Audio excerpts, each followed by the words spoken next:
8 traits successful people have in common. Number 1, passion. Successful people love what they do. When I asked Russell Crowe what led to his Academy Award for Best Actor, he said, the bottom line is I love the actual job of acting. I have a great passion for it. Successful people in all fields love what they do, whether it's astrophysicist Jamie Matthews, author J.K. Rowling, or athlete Michael Phelps. And not just big names. Margaret McMillan, a history professor, says, I spent my life doing what I love. Carlos, a bus driver I sit with at Starbucks, says, I love what I do. I've only missed 3 days in 4 years. And believe it or not, even successful dentists love what they do. Izzy Novak says, I love dentistry. I can't imagine being anything else. But what about business? Many of you are in business, and we tend to think that business is more about cold numbers than hot passion, more about logic than love. So what surprised me was how often successful business people actually use the words passion or love when they talk about their work.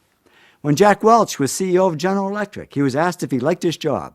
He said, no, I don't like this job. I love this job. We can have passion for a profession. Kathleen Lane, chief strategist at WorkCard, says, I found a profession I love. She also says, stress isn't working 15 hours at a job you like.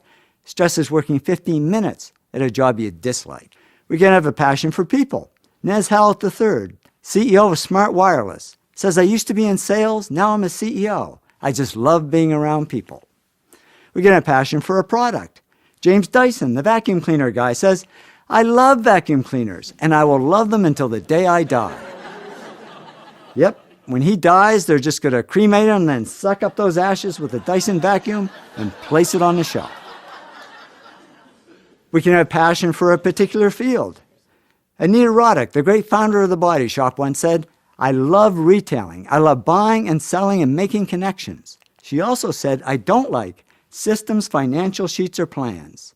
Yes, no matter how much we love what we do, there's always going to be stuff we don't love. The trick is to make sure the stuff you don't love only takes up 20% of your time, and the stuff you do love takes up 80%.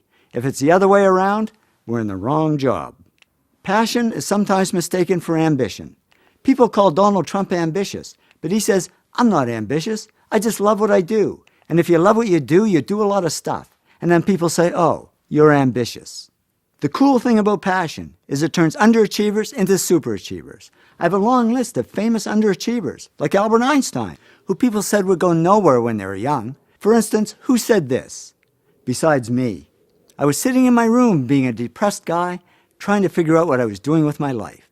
Turns out it was Bill Gates. Bill was such an underachiever, his parents actually sent him to counseling.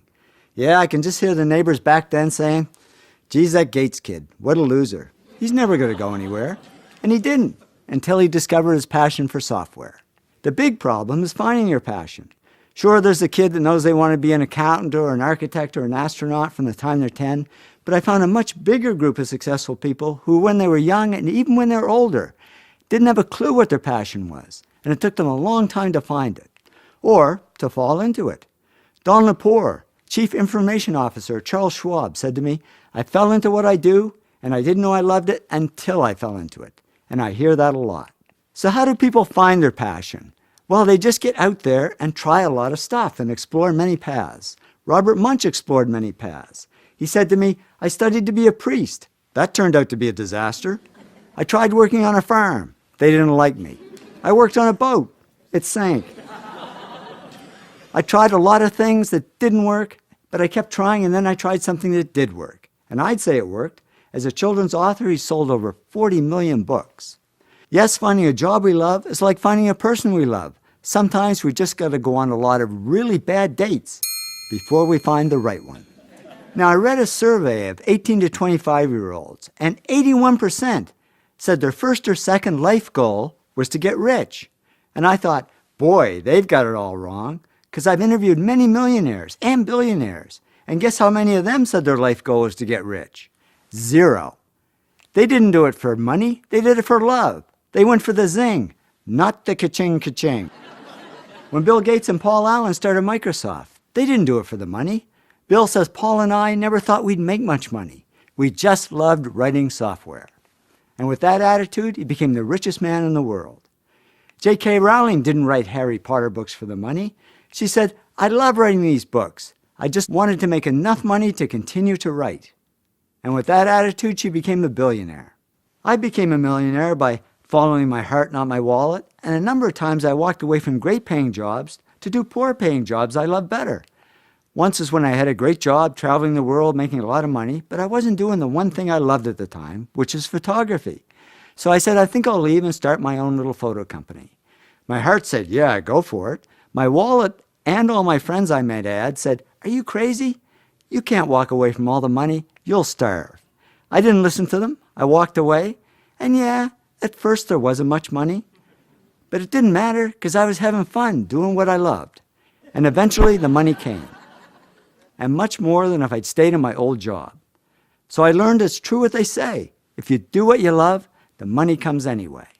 So I'd say if you really want to get rich, put money at the bottom of your goals list and passion at the top. And why does it work that way? Because if you love what you do, you'll automatically do the other 7 things that lead to success and wealth. You will work hard. You will push yourself. You will persist. And what if you're in a job you don't love? Well, just follow your passion on the side. Remember, Albert Einstein was a patent clerk. That was his job, but his passion was physics.